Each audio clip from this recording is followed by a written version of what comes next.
Om Shanti students, I welcome you again after a long break. I'm welcoming you again to my online English class of English, and I hope you all are doing good, keeping well, right? And giving some time to your hobbies, giving some time to your studies, and doing something innovative, something that can help you in becoming a good person. All right. So, as you remember, what were we studying? We were studying pronouns, and we had completed half of the portion, and after that I had given you some worksheets which I received also in the group, and I'm very much satisfied and happy. Specifically, class 8th A has done tremendous job. The children are taking good initiative in completing their work. They're giving enough time to their studies, and I hope class 8th A is going to be a model class for rest of the classes. Rest of the classes are also showing their efforts, but I would like to inform them that they should gear up. Okay, they're a little slow, they're a little behind, but with little gearing up they'll also come back into the action. And just like this class, I want the rest of the classes also to take good amount of initiative. All right, rest all my students are wonderful, they're lovely, they're very intelligent, they're very bright, and I'm very happy to see how eagerly they wait to show their works, to show their worksheets and work in the other subject also to their teachers. And that really gives me a lot of happiness to see them so much into studies, to see them so much, they're becoming so much agile, and they're so much to bent towards their studies. So it's really good. And I have seen also few people I've seen in class 9B also. My old students, I've seen few of them have changed, they're working hard, they're also sending me their work on time. Specifically the ones who never used to do it, they are doing it, and seeing this tremendous change. I'm very happy with you people. Okay, now I'll begin with the topic. So before we go further in the topic, what are we going to do? We are going to do a quick revision. Okay, so we studied pronouns. As we studied that pronouns are substitute for nouns.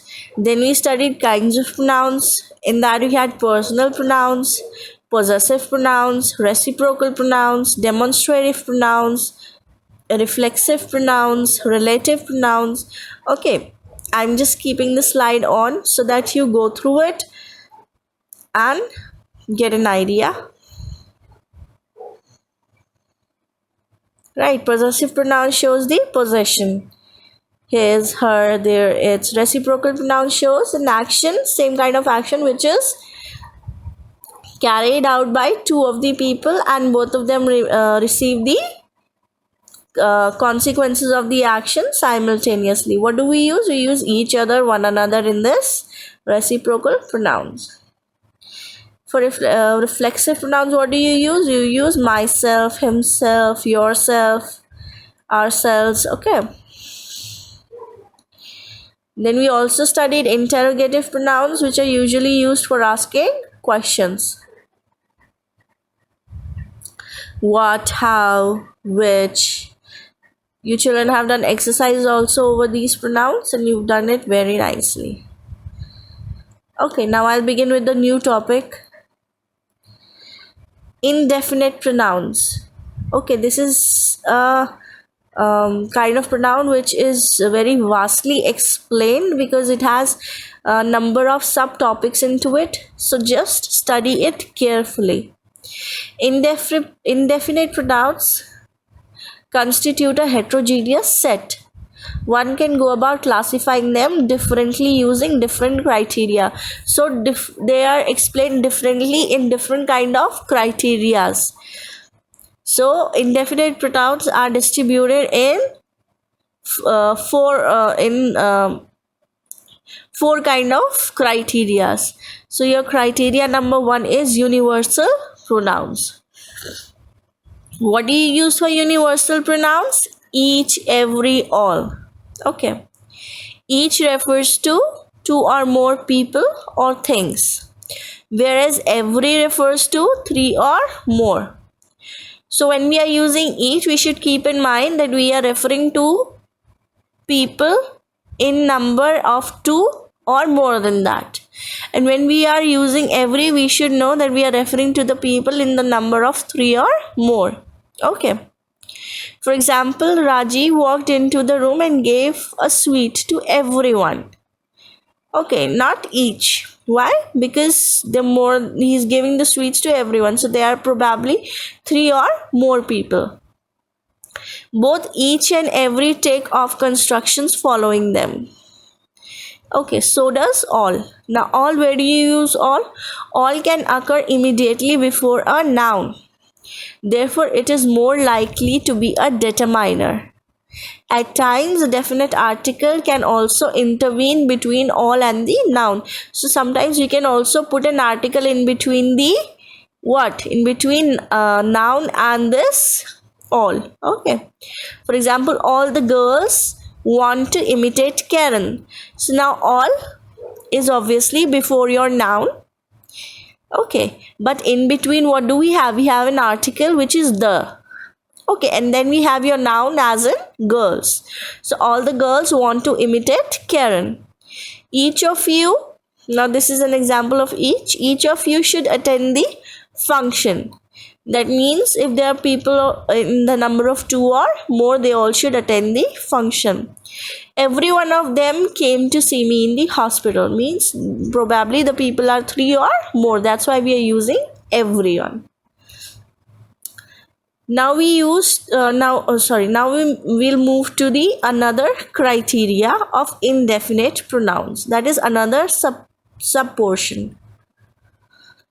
Assertive pronouns. Okay, and this is also divided into 5 subclasses. A, first class, much, many, more, mostly. Okay. Another class, little, less, least, few, fewer, fewest. Now less goes with uncountable nouns and fewer goes with countable nouns. Now whenever you are referring to uncountable nouns, what will you use? Less. And whenever you are referring to uncountable nouns, what will you use? Fewer.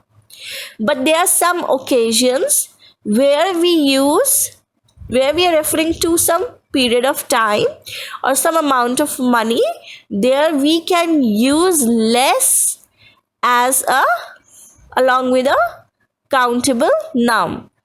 So this is a different kind of situation where we can use less as or along with a countable noun, but otherwise less goes with uncountable noun. There is less orange juice in my glass. Okay, so this is your uncountable noun. There are fewer public holidays in this year. So you can obviously count the holidays, and what have we used with the countable noun here? Fewer. Then you have your another portion, that is several and enough. Several occurs with plural countable nouns only. Okay, and enough can occur with both countable and uncountable nouns. So this you have to understand it properly, children. When you're using several, so you have to make sure that if you're using several, then it is it should be pointing out a plural countable noun. And if you're using enough, the enough can be used in countable as well as uncountable nouns.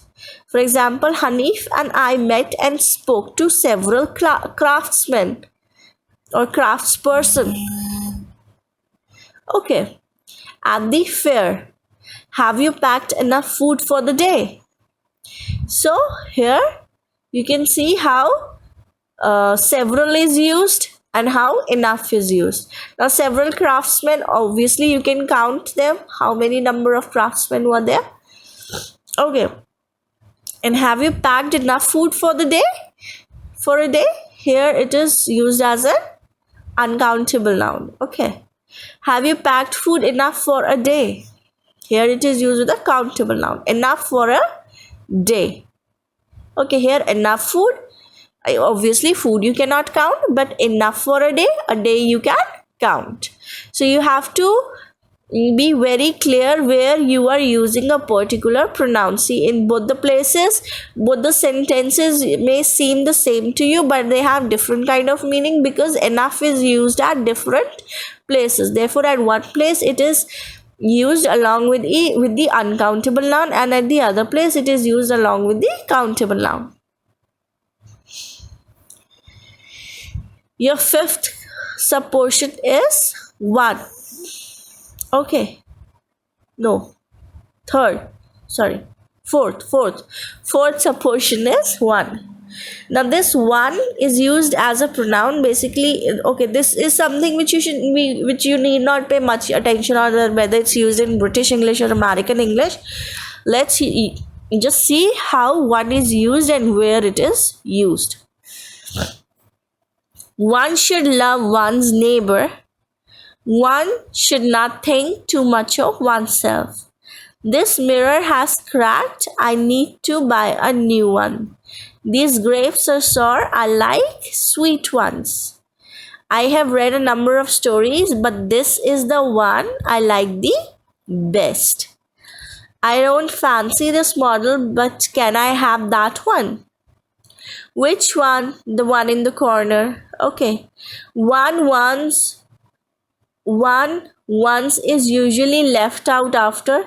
So these are the kind of sentences where you can use one. These are the examples, but where you should not use one, you are not going to use one after these, those, either, neither. Okay, for example, these cars are smaller than those.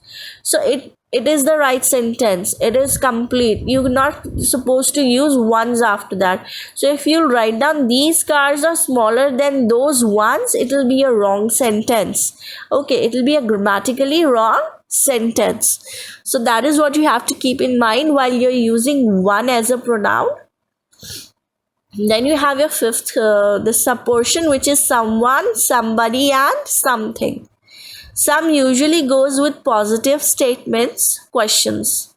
Something must be done before it is too late. Can someone help me with accounts? So when you're using some, okay, it usually goes along with what? The someone, somebody, something.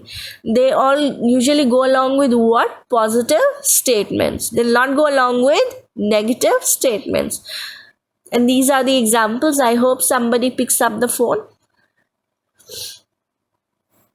Okay, now we come to the third part, which is non-assertive pronouns. So till now we have studied two kind of pronouns, universal, okay, and then we had studied, after that we studied about universal had each, every, everyone, each one, okay. And then we studied about assertive pronouns that had one, that had less, fewer, that had much, more, many, that had all these different categories of subportions of pronouns. Now we've come to non-assertive pronouns. So these all are portions of indefinite pronouns. Okay. So what do we have in non-assertive pronouns? We have anyone, anybody, anything. So any, unlike some, has some special occurrence properties. Okay, any is not like some. It is not used in normal circumstances. It has some special occurrence properties. It does not occur with positive statements unless there is a modal element like can or will. Fine. So it will not occur in a positive sentence unless it has a modal into it. Unless the sentence has a modal like can or will into it, this will not come in the sentence.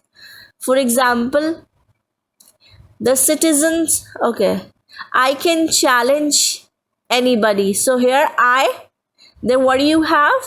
You have can as a modal, and then you have anybody, and this is what kind of a sentence? This is a positive sentence. So here, how are you able to use anybody with a positive sentence? Because it has a modal in the sentence. Then you have either. Either as a pronoun refers to what out of a set of two. So there is a set of two things, and either refers to one of the item. Not that either is always singular. So either is always singular because it is referring to only one kind of, or only one part of the set. Either you make up your mind quickly, or we leave you and go. So here they have given you two situations. One is making up of mind, and another one is leaving you and going. So here either is referring to one of the situation. Either of two proposals is acceptable to me. That means there are two kind of proposals, and from those proposal, either is referring to one proposal which is acceptable by me. Now you come to the fourth portion, which is negative pronouns. The negative pronouns are no, no one, nobody, none, nothing. So no can precede a noun. Okay, that means no can come after a noun. Therefore, it is like a determiner. For example, Madhuri showed no interest in the new film. The rest of the N series, that is the rest of the no series of N, like no one, nobody, none, nothing, they have normal functions. Okay, they generally take an affirmative verb. They do not allow a not in the sentence. So if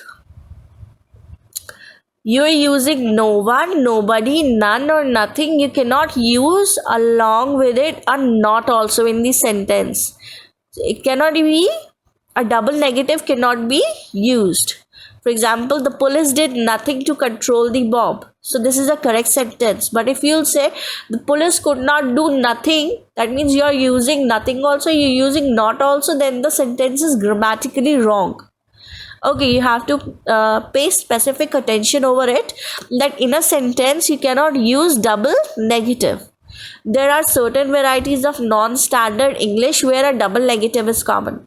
So there are some special situations where you use double negative, but on general basis, in general sentences, using double negative is not correct.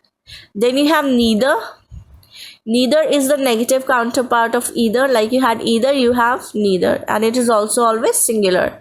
It also comes before a noun, and for example, neither allegation is true. Of these allegation, neither allegation is true. Okay. So this was it for the day, students. Now I just want you all to just go through these slides again and again. You're supposed to make notes also. Don't forget to make notes, because unless you're not writing it, it will not get embedded in your brains. And I keep on giving you, and see, I'll not overburden you with the subject, substance and everything. I'll be giving you gaps also. It's not that every day I'll be overburdening you with the subject or with the topics or something like that. I'll be giving you gaps, and I'll be giving you small worksheets also. Excuse me. But apart from that, you have to keep on going through the slides. All right. And if you have, if you have any query, then you can personally text me, all right, on my number. But I'll just provide you with the time, because most of the time it is like I'm busy with other stuff, so I may not be able to cater your queries. So I'll be providing you time. So somewhere around from 12 to 12 p.m. to 1 p.m. Between this time, you can contact me, come up with your queries. You can text me if you want to ask something. You can even give me a call, and then I'll be able to solve your queries under this time. I'll keep this time specifically for my lovely and wonderful students. Okay. And apart from that, I want you all to stay at home once again, stay safe, all right, and work hard and study hard. Bye bye.